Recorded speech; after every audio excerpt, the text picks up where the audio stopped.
ጽውጽዋይ ወደኮይ ጽልማይ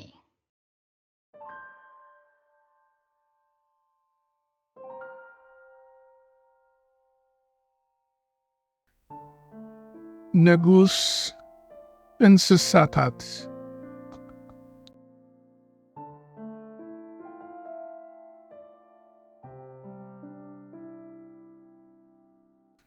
ሓደ እዋን ሓደ አንበሳ እናዞረ ንኩሎም እንስሳታት ዘገዳምን እንስሳታት ዘቤትን ንጉስ ኩሎም እንስሳታት መን እዩ እናበለ ክሓቶምን ከፈራርሖምን ጀመረ። ኩሎም እቶም እንስሳታት ድማ ጎይታይ ንጉስ ኩሎም እንስሳታት ንስኻ ኢኻ እናበሉ ብፍርሂ ይምልስሉ ነበሩ።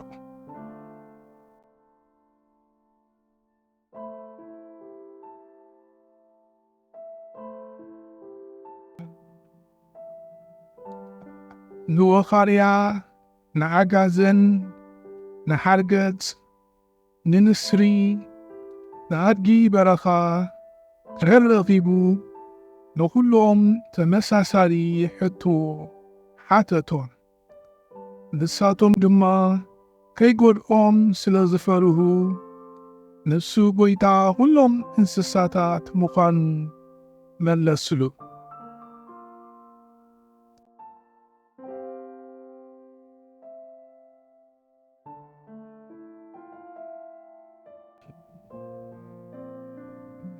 ኣብ መወዳእታ ድማ ናብ ሓርማዝ መጸ። ንሓርማዝ እውን ንጉስ ኩሎም እንስሳታት መን እዩ ኢሉ ሓተቶ። ሓርማዝ ግን መልሲ ከይሃበ ቐጽቀተ። አንበሳ ብሕርቃን መሊሱ ንጉስ ኩሎም እንስሳታት መን እዩ ብምባል ንሓርማዝ ሓተቶ።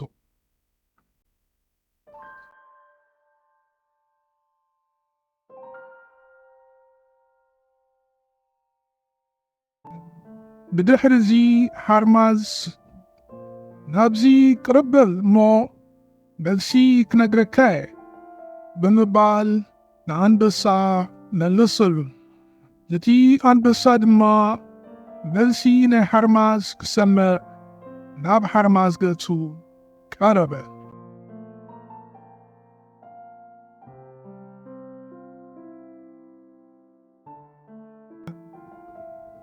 ሽዑ እቲ ሓርማዝ ድንገቱ ነቲ አንበሳ ጠቕሊሉ ኣላታን የብላን ናብ ሰማይ ገጹ ወርወሮ። እቲ አንበሳ መጀመርታ ንላዕሊ ገጹ ተወርወረ፣ ጸኒዑ ድማ ብፍጥነት ንታሕቲ ገጹ ተደርበየ። ኣብ ባይታ ድማ ጻሕ ኢሉ ወደቐ። ብኸቢድ ማሰይቲ እውን ተሃስየ። እዚ ክኸውን ከሎ ኩሎም እንስሳታት ይምልከቱ ነበሩ።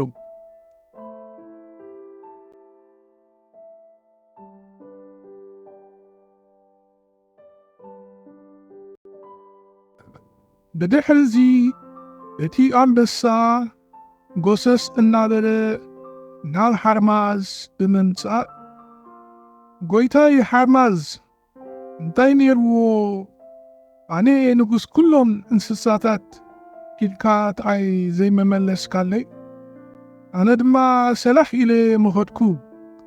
ሕጂ ግን ሕቖይ ሴርካ ሓዲ ውዕል ጌርካኒ፣ ኣብ ቅድሚ ኩሎም እንስሳታት ድማ ኣዋሪድካኒ እናበለ ክመሻኸን ጀመረ።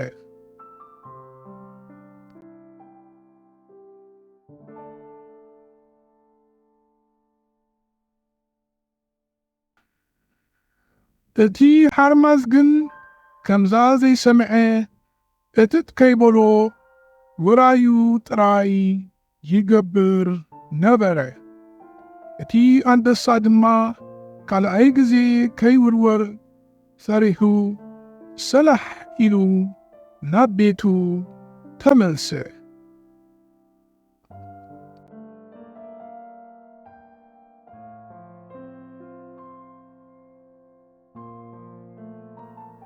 ሞራል ናይዛ ዛንታ ንሓያል ሓያል ኣለዎ፣ ንውድቀት ትዕቢት ትቕድማ።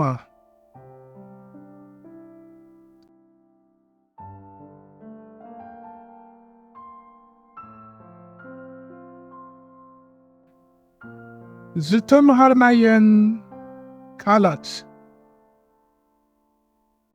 ንጎት ሓርማዝ ከም ኣፍንጫን ከንፈርን ዝጥቀመሉ ክፍሊ ኣካላት።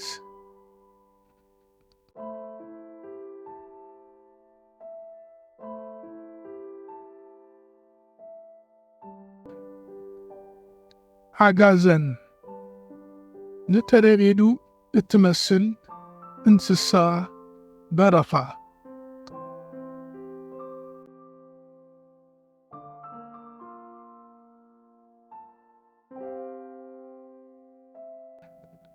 ሓርገጽ ኣብ ማይን መሬትን ዝቕመጥ ሓጸርቲ ኣእጋርን ነዊሕ መንጋጋን ዘለዎ ለመንታ።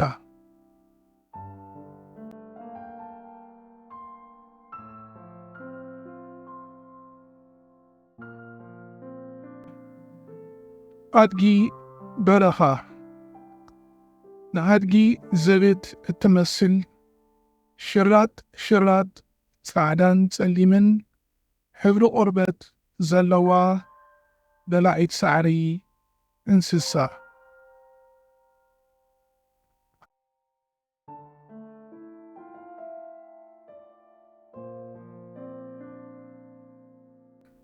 ዓዲ ውዕል ካብ ዕዮ ወይ ካብ ንቡር ምንቅስቓስ ዘብኮረ ሰብ።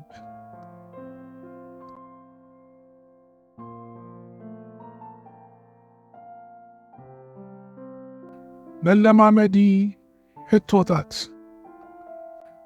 ሕቶ ቁጽሪ 1 አንበሳ ነቶም እንስሳታት እንታይ እናበለ ይሓቶም ነበረ?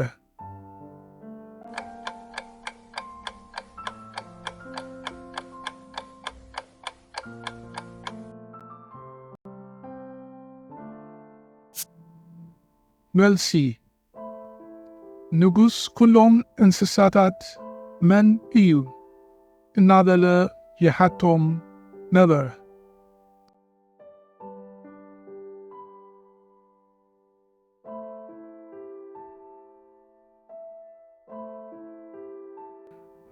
ሕቶ ቁጽሪ 2 ወኻርያ ካብቶም ካልኦት እንስሳታት ዝተፈልየ መልሲ ሃበት። ሓቂ ዶ ሓሶት?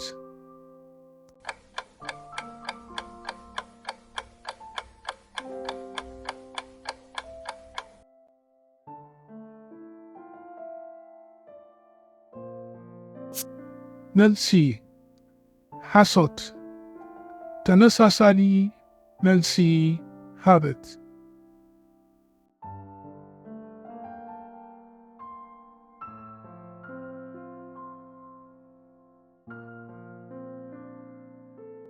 ሕቶ ቁጽሪ 3 አንበሳ መልሲ ናይ ሓርማዝ ክሰምዕ ናብ ሓርማዝ ምስ ቀረበ እንታይ ኣጋጠሞ?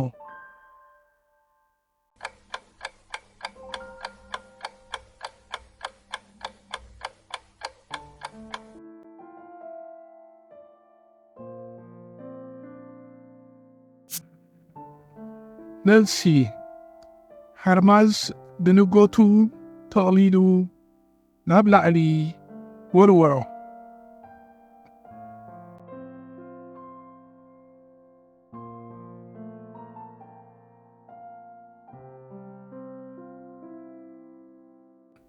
هتو كتري 4 أنبسا بسنكي إتي حرمز زولدلو معسيتي حقوق تسبرة حكدو حصوت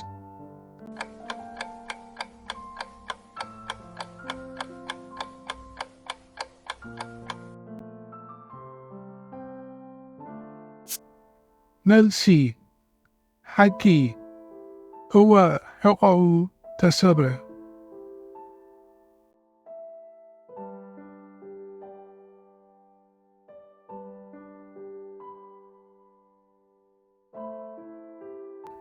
هتو كتري حموشته حرمز نعنبسا ورويرو كدربيو كلو من يملكت نظره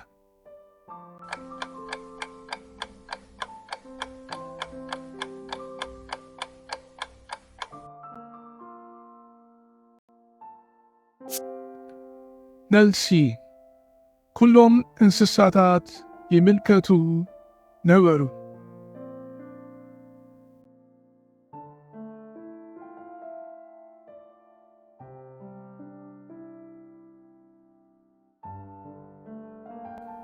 هتو كتري شدشته ورال نايزازانتا انتاي إيو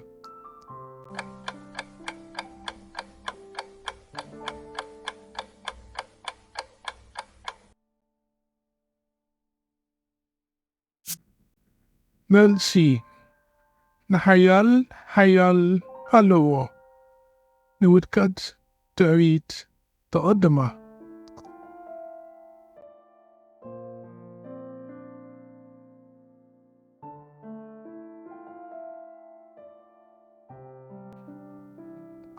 هتوتات أزامت نتوم أبتساقام زلو كالات مستوم أبيمان زلو سئلتات وغنو هنتات أزامت نوغوت حرماس كم أفنشان كنفرن زتكاملو كفلي أكالات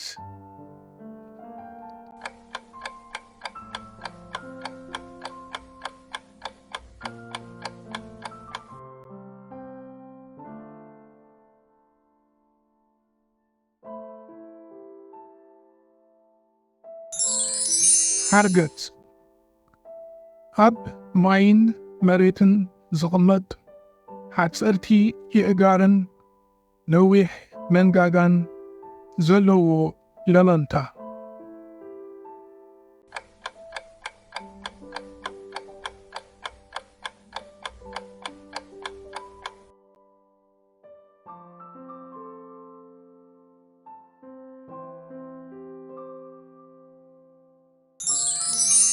أدجي برخة نهدجي زبت التمثل شرات سعدان سليمن حبر قربت زلوا دلعيت سعري انسسا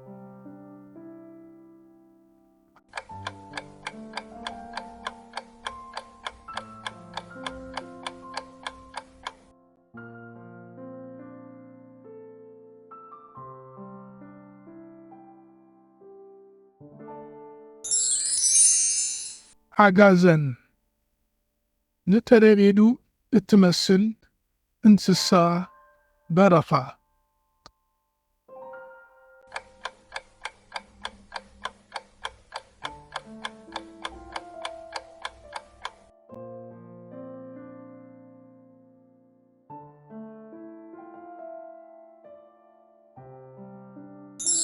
عدي ويل كاب ايو وي كاب نور انكسغاس زوب كوري سب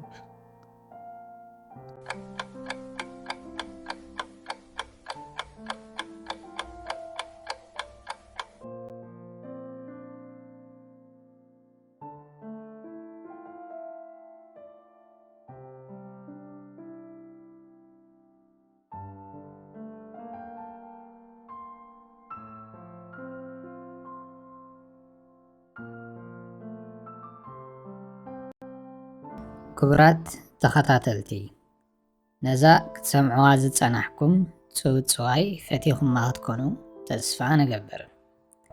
ከምዚ ዝኣመሰለ ካልእ ጽውጽዋያት ንምርካብ ኣብ ዩቲዩብ ኣብ ዘሎ ቻነልና ሳብስክራይብ ክትገብሩ ብትሕትና ንዕድም። ከምኡውን ነዛ ዛንታን ካልኦት ዛንታታትን ብተሓታሚ ማለት ፒዲኤፍ ክትረኽብዎ ምስ እትደልዩ ኣብ ታሕቲ ቪድዮ ዲስክሪፕሽን ዘሎ ሊንክ ተጠቂምኩም ኣብ ኢትሲ ኣብ ዘሎ ድኳንና ክትረኽብዎ ትኽእሉ።